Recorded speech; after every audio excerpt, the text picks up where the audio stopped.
যারা মব উস্কে দিবে, যারা অ্যাডভোকেট ফজলুর রহমান, কাদের সিদ্দিকী, এদেরকে অপমান করবে, এদের বিরুদ্ধে বিকৃত ইতিহাস প্রচার করবে, এদেরকে পেটানোর জন্য মবকে উস্কে দিবে, বাংলাদেশের ৩২ নম্বর ভাঙবে, ভাঙার পেছনে কাজ করবে, এদের সেনাবাহিনী ধরবে না? ধরবে।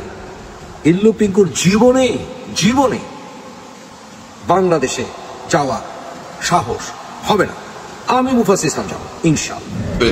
আমি বলেছিলাম আপনাদেরকে, পিঙ্কু ইলিয়াস এদেরকে তো আমরা আজব কাল হোক পশ্চিমে বেরি পরাবই পাই, তারপর পাঠাবো বাংলাদেশে। বাংলাদেশের সেনাবাহিনী ওদের ঠ্যাংটা ভাঙবে। প্রমাণ এই কথা হয়েছে।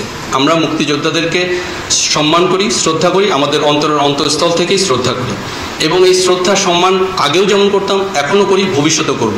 কোনো মব বা কোনো কিছু দিয়ে আমাদের মুক্তিযোদ্ধা বা মুক্তিযুদ্ধকে ছোট করার কোনো সুযোগ নেই। আপনারা জানেন যে মব একটি সৃষ্টি হয়েছিল মুক্তিযোদ্ধা ফজলুর রহমানের বাড়ির সামনে। এটা আমরা যখন মেসেজ পেয়েছি সাথে সাথে সেখানে আমাদের দায়িত্বপ্রাপ্ত ইউনিট ওখানে উপস্থিত হয়ে সেই সিচুয়েশনটাকে, পরিস্থিতিটাকে নিয়ন্ত্রণ করেছে। সেই বিষয়ে আপনারা নিশ্চিত থাকতে পারেন সামনের দিনগুলোতে পরিস্থিতি আরও উন্নতি হবে ইনশাল্লাহ। বঙ্গবন্ধুকে অপমান করা, বঙ্গবন্ধুর ইতিহাস বিকৃত করা, জিয়াউর রহমানকে অপমান করা, জিয়াউর রহমানের ছবিকে পদদলিত করা, মুক্তিযোদ্ধাদের কলারে হাত দেয়া, অ্যাডভোকেট ফজলুর রহমানের বাড়ির সামনে মব সৃষ্টি হওয়া, কাদের সিদ্দিকীকে ব্যঙ্গ করা, আমাদের স্বাধীনতার প্রতীকগুলোকে ধ্বংস করা, ৩২ নম্বর ভাঙা, এগুলো কি প্রমাণ করে যে বাংলাদেশের সেনাবাহিনী স্বাধীনতা রক্ষার জন্য প্রতিজ্ঞাবদ্ধ? এগুলো কি প্রমাণ করে যে বাংলাদেশের সেনাবাহিনী মুক্তিযুদ্ধ এবং মুক্তিযোদ্ধাদের অপমান সহ্য করবে না? এটা কি তা প্রমাণ করে? যারা এগুলোর পেছনে এতদিন কাজ করেছে তাদেরকে পাকড়াও করলে, অন্তত এখন এমনকি ক্ষমতা গ্রহণ করলে আমরা বুঝব বাংলাদেশের সেনাবাহিনী আমাদের স্বাধীনতার সার্বভৌমত্ব রক্ষার জন্য অতন্ত্র প্রহরী, অন্যথায় না।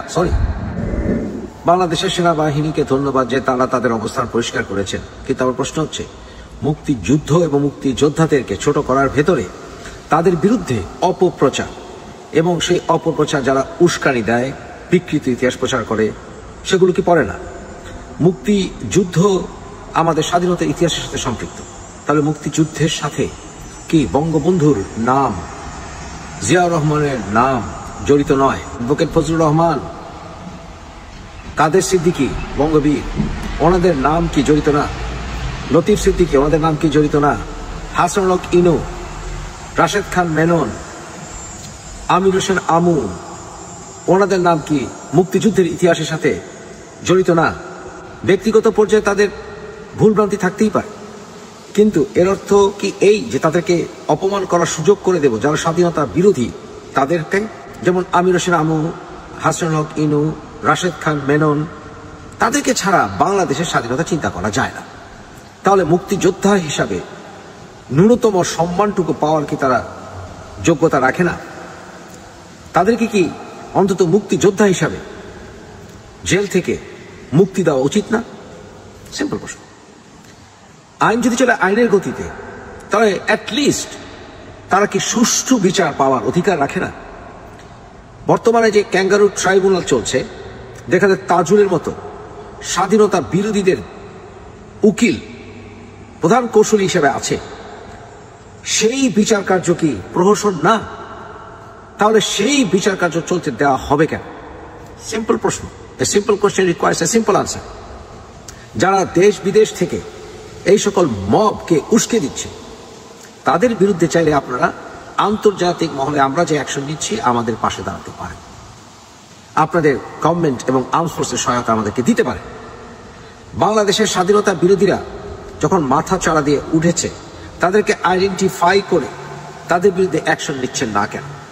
যদি সেটা ইউনূস সরকারের বিফলতা হয়, আপনারা তো প্রমিস করেছেন স্বাধীনতার সার্বভৌমত্ব রক্ষা করার জন্য আপনারা রক্ত দেবেন, তাহলে ক্ষমতা গ্রহণ করছেন না কেন? আপনারা যথেষ্ট প্রমাণ করেছেন যে বাংলাদেশ সেনাবাহিনী পলিটিক্যালি নিউট্রাল, প্রমাণ হয়ে গেছে, কিন্তু দেশের মানুষের নাবিশ্বাস উঠে গেছে। আমাদের স্বাধীনতার সার্বভৌমত্ব হুমকির শুরু, আমাদের গণতন্ত্র হুমকির শুরু। অল ইনক্লুসিভ ইলেকশন হতে হবে। ডাকসু যে নির্বাচন হচ্ছে সেখানে ছাত্রলীগ কেন থাকবে না? কোনো একটি দলে, কোনো একটি গোষ্ঠীতে যদি অন্যায়কারী থেকে থাকে তাদের শাস্তি হবে সুষ্ঠু বিচারের মাধ্যমে। কিন্তু ছাত্রলীগ বাংলাদেশের প্রতিষ্ঠার সাথে জড়িত, সেই ছাত্রলীগ ভাষা আন্দোলনের সাথে জড়িত, সেই ছাত্রলীগকে নির্বাচনের বাইরে রেখে ঢাকা বিশ্ববিদ্যালয়ে শিবির নির্বাচন করছে। সেটা কি মুক্তিযোদ্ধাদের প্রতি অপমান না? সেটা কি মুক্তিযুদ্ধের ইতিহাসের প্রতি অপমান না? Simple question requires a simple answer.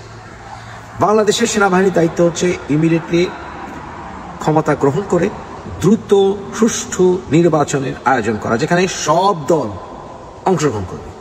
সারা বাংলাদেশের মানুষ ডিসিশন নেবে বাংলাদেশে কে সামনে লিড কে দেবে।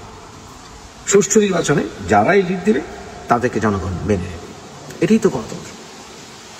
মুক্তিযুদ্ধের বিরুদ্ধে বাজে কথা বলা রাষ্ট্রদ্রোহিতার সামনে। সেই রাষ্ট্রদ্রোহিতার আইন নিশ্চয়ই আপনাদেরকে আবার শেখাতে হবে না। সেনাবাহিনীর সদস্যদেরকে বলছি, সেনাবাহিনীর সিনিয়র মোস্ট অফিসারদেরকে বলছি, দ্বিতীয় বিশ্বযুদ্ধের পর অনেকেই সেই ইহুদিদের নিধনের বিরুদ্ধে সবকিছু প্রোপাগান্ডা বলে প্রচার চালাচ্ছিল যে জার্মানি, হিটলার তারা ইহুদিদেরকে জেনোসাইড করেনি। কিন্তু ব্রিটেন সহ ইউরোপের অ্যালাইড ফোর্সেস অনেক দেশ এ সকল মিথ্যা প্রচারণার বিরুদ্ধে আইন প্রণয়ন করেছে। বাংলাদেশের মুক্তিযুদ্ধের বিরুদ্ধে কথা বলা, মুক্তিযুদ্ধকে ছোট করা, ইতিহাসকে বিকৃত করা, এগুলো বাংলাদেশের রাষ্ট্রদ্রোহিতার শামিল। এগুলোকে বাংলাদেশ সেনাবাহিনী বরদাস্ত করছে কেন? ইউনূস সরকারের দোহাই দিয়ে বাংলাদেশে স্বাধীনতার সার্বভৌমত্বকে ভুলুণ্ঠিত করা যাবে না। জেনারেল ওয়াকার উনি যখন ইউনূস সরকার প্রতিষ্ঠার পেছনে কাজ করেছেন, উনি জনসম্মুখে বলেছিলেন ওনার উপরে আস্থা রাখতে। ওনার উপরে আস্থা রাখার পরে এখন পর্যন্ত দেশের অনেক ক্ষতি হয়ে গেছে। স্বাধীনতা বিরোধী শক্তি মাথা চাড়া দিয়ে উঠেছে। এই দায় দায়িত্ব কিন্তু সেনাবাহিনীর ঘাড়েই পড়বে। যারা মব সৃষ্টি করে, হয়রানি করে, তাদের কয়জনকে গ্রেফতার করা হচ্ছে। আপনারা কঠোর পদক্ষেপ নিচ্ছেন না কেন? কেন 32 নম্বর যখন ভাঙা হয়েছিল তখন সেনাবাহিনী নীরব ভূমিকা পালন করেছিল? যদি আপনাদের নীরব ভূমিকা পালন করার ক্ষেত্রে ইউনূস সরকারের কেউ হুকুম দিয়ে থাকে, সেটা জাতির কাছে প্রকাশ করতে হবে। বাংলাদেশে কেন জায়গায় জায়গায় মুক্তিযুদ্ধ বিরোধী স্লোগান দেওয়া হচ্ছে? কেন বাংলাদেশের জায়গায় জায়গায় বঙ্গবন্ধুকে অপমান করা হচ্ছে এবং তাদেরকে আপনারা ধরছেন না? মুজিবকে ছেড়ে, জিয়াকে ছেড়ে আপনারা কি মুক্তিযুদ্ধকে সম্মান দিতে পারবেন? যার যা সম্মান তাকে তা দিতেই হবে। ফুয়াদের মতো লোকরা কেন বাংলাদেশের সেনাবাহিনীদেরকে অপমান করবে? বাংলাদেশের সেনাবাহিনী আমাদের স্বাধীনতার সার্বভৌমত্বের প্রতীক।